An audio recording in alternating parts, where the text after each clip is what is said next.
আমি মরে গেছি মানে মরে শেষ। ঈদের দিনে আল্লাহর নাম লইয়া একটা শু চালাইতে পারিনি। মাস্টার আপনার অফিস থেকে বাইরে যান। এবারের ঈদ যেন বাংলা চলচ্চিত্রের ইতিহাসে একটি নজিরবিহীন ঈদ। বিগত ঈদের মতো এবার সিনেমা হলে দর্শকের ঢল নেই, তবে আলোচনায় ঠিকই আছে ঈদের সিনেমা। একটি অসম্পূর্ণ সিনেমা মুক্তি দিয়ে সিঙ্গেল স্ক্রিনে ডিজাস্টার, বাকি সিনেমা সিঙ্গেল স্ক্রিনে মুক্তি না দেওয়ার সিদ্ধান্ত। এর ফলে ঈদের ব্যবসায় ধস ও ক্ষয়ক্ষতি সহ নানান ঘটনায় চলচ্চিত্র শিল্পে এবারের ঈদ অন্যরকম। এর মধ্যে যোগ হয়েছে সিনেমা হল মালিকদের সভা ডেকে ক্ষতিপূরণ চাওয়ার মতো নজিরবিহীন ঘটনা। আমি আশা করি এই ছবি প্রযোজকের সাথে আলোচনা করে আমাদের এই ক্ষয়ক্ষতি পূরণ করে দেওয়ার জন্য আমাদের কাছে আমি বিশেষভাবে অনুরোধ করছি। আমি প্রডিউসারের কাছে ক্ষতিপূরণ চাই, তাকে উনি আমাকে বলছে এবং উনি 2 বছর অ্যাসেসমেন্ট করছে। কি অ্যাসেসমেন্ট করছে আপনাদের সামনে সেটা ওনাকে জবাব দিতে হবে। আজকে আমি সেই জবাবটুকু চাই। এবারের ঈদে শাকিব খানের প্রিন্স সহ মোট 5টি সিনেমা মুক্তি পায়, যার মধ্যে শুধু প্রিন্সই সিঙ্গেল স্ক্রিনে মুক্তি দেওয়া হয়। বাকি সিনেমার প্রযোজকরা পাইরেসির অজুহাতে শুধু মাল্টিপ্লেক্সে সিনেমা মুক্তির সিদ্ধান্ত নেন, ফলে বিপাকে পড়েন হল মালিকরা। আমি রাগ কষানোর জন্য আমি রাত 12টা পর্যন্ত টাকা লয়ে বসে রয়েছি যে সিঙ্গেল স্ক্রিনে দিবে।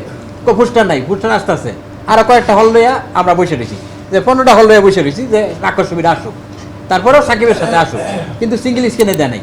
আমি কখন ডিসিশন নিছি যে আমি সিনেপ্লেক্স ছাড়া দিব না, যখন আমি দেখছি আমার কাছে ছোট ছোট সিনেমা হল যেটা একদম মানে অজপাড়া গায়ে দুইটা একটা দুইটা তিনটা চারটা পাঁচটা ছয়টা ম্যাক্সিমাম 5টা বা 6টা সিনেমা হল পাবো। আপনি বলেন এত বড় একটা বাজেটের সিনেমা আমি কি এই 5টা সিনেমা হলে চালানোর জন্য নিয়ে আসবো, নাকি আমার জন্য বেটার হবে যে আমি যখন আসবো তখন সবগুলো সিনেমা হল একসাথে চলবে। অন্যদিকে প্রিন্স সিঙ্গেল স্ক্রিনে মুক্তি দিলেও সেটি ছিল অসম্পূর্ণ।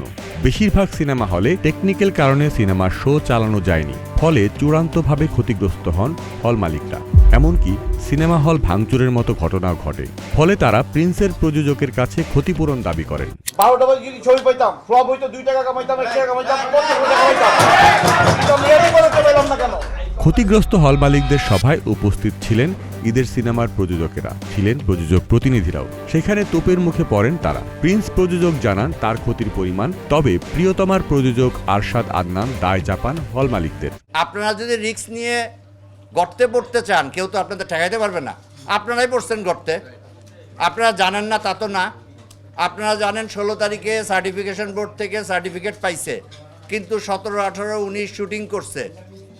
সেই সিনগুলা এই ছবির মধ্যে নাই। আপনারা সবই জানেন, আপনারা চাইলেন কেন? প্রডিউসারের তো একা দোষ দিয়ে লাভ নাই, আপনাদের তো দায়িত্ব নিতে হবে ভাই। সব মিলিয়ে উত্তপ্ত পরিবেশ তৈরি হয় সভায়, কিন্তু আসেনি কোনো সমাধান। তবে সমাধান আসুক বা না আসুক, এমন ঈদ ভবিষ্যতে না আসুক এমনটাই চান সব পক্ষই। এরপর থেকে ঈদের কমপক্ষে 15 দিন আগে সিনেমা সেন্সর করা সহ বেশ কিছু দাবি জানিয়েছেন হল মালিকরা। তারা আশা করছেন তাদের অস্তিত্বের বিষয় যথাযথ গুরুত্ব সহকারে দেখা হবে। তাদের সাথে সহমত পোষণ করেছেন সভায় উপস্থিত চিত্রনায়ক সিয়াম। তিনি বলেন, সিঙ্গেল স্ক্রিনেই সিনেমার প্রাণ। কোর অডিয়েন্স তারা কিন্তু আসলে এখনও আমাদের সেই সিঙ্গেল স্ক্রিন অডিয়েন্স। আমি যাদেরকে মনে করি যে যারা সিনেমার ধারক বাহক এবং যারা সিনেমাটাকে ওন করে। জহির দীপু, প্রতিদিনের বাংলাদেশ। রাক্ষস যেদিন সিঙ্গেল স্ক্রিনে রিলিজ পাবে সেই দিনই ঈদ। তো ইনশাল্লাহ আমরা চেষ্টা করছি দর্শকদেরকে ঈদের পরে আরেকবার ঈদের আমেজ ফিরিয়ে দিতে।